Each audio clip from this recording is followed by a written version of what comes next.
Kaixo ikasleo, gogoratu debatzen lehenengo mailan gaudela, lehenengo unitaten gauza oroktuperen neurria hemen bigarren osaiaren teoria guztia agertzen da, aurreko bidatzoan hirugarren adierazlea azaldu nuen, lehenengo 3 puntuak, orain tokatzen dena da hirugarren adierazle hau amaitzea, azalpenagaz amaitzea, MKT eta ZKT azalduz. Guazen MKTera. MKT, multiplo komunitako txikiena. Bi bide egongo dire, lehenengo bidea definizioa aplikatzen dugu eta bigarrenean, zenbakien deskonpasatio faktoriala erabiltzen dugu, MKT hori kalkulatzeko. Lehenengo bidean, definizioa aplikatu. Hau da, aplikatuko duena da, multiplo komunitako txikiena. Adibidean 15, 20 eta 30 zenbakien multiplo komunitako txikiena kalkulatu behar dugu. Ondorioz, egingo dugun lehenengo pausua edo urratza izango da, 3 multiploak kalkulatu. 15 kasuan, bider bat 15, bider 2 30, bider 3 45, bider 4 60, eta bar. Bai? 4 zenbakirekin normalean nahikoa izaten da. Bai? Behin hiruretako multiploak kalkulatuta, hiruretan errepikatzen direnak aukeratuko ditugu.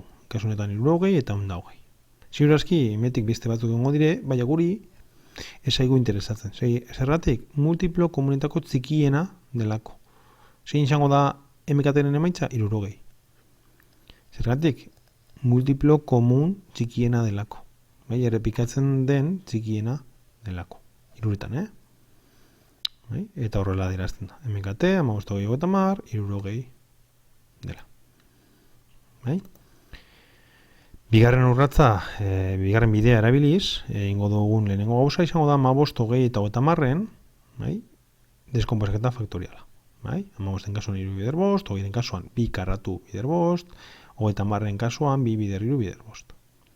MKT aplikatzean, deskonposaketa faktorialetatik aukeratutako biderkagaien artean aukeratuko dire errepikatzen direnak eta errepikatzen direnetatik berretzaile handiena dutenak, hemeko ohiko zenbaki handiena dutenak, eta errepikatzen ez direnak.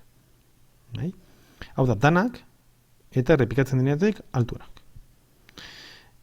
Ondorioz, hemetik 5 hiruretan errepikatzen da, aukeratuta, 3 bitan errepikatzen da bakarrik, 3, eta 2 bitan errepikatzen da. Bai altuena, 2 karratu izango da. Ondorioz, 2 karratu aukeratzen dugu. 3ak biderkatzen baditugu, 2 karratu, 4, bider 3, 12, bider 5, 60 izango da. Eta horrela egiten da MKT. MKT-ren kasuan, beti errepikatzen direnak, eta errepikatzen ez direnak. Eta errepikatzen diretanik, altuenak.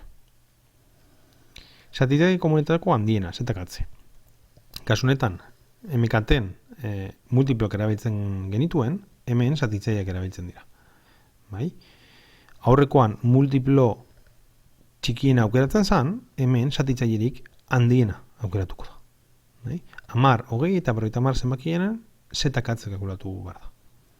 Zatitzaileak kalkulatzen ditugu, 10en kasuan bat 2 5 10, 20en kasuan bat 2 4 5 10 20, gogoratu honek zatiketaren bitartez lortzen direla, eta lehen egin dugun bezala, errepikatzen direnak aukeratzen dira. Bat, 5 eta 10.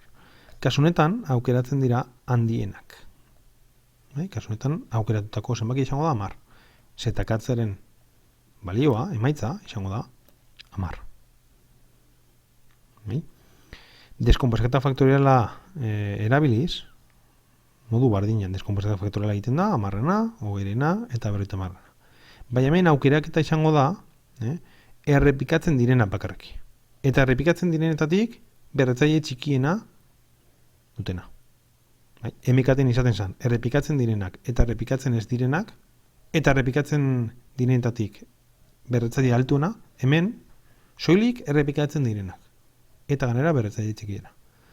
Hemen, 2 eta 5 zenbakiak errepikatzen dira, eta berretzaile txikienak izango dire bat eta bat. Ondorioz, 2 eta 5 aukeratuko ditu. Bien arteko biderkadura, 10 da. ZKT izango da, 10. Eskerrik asko.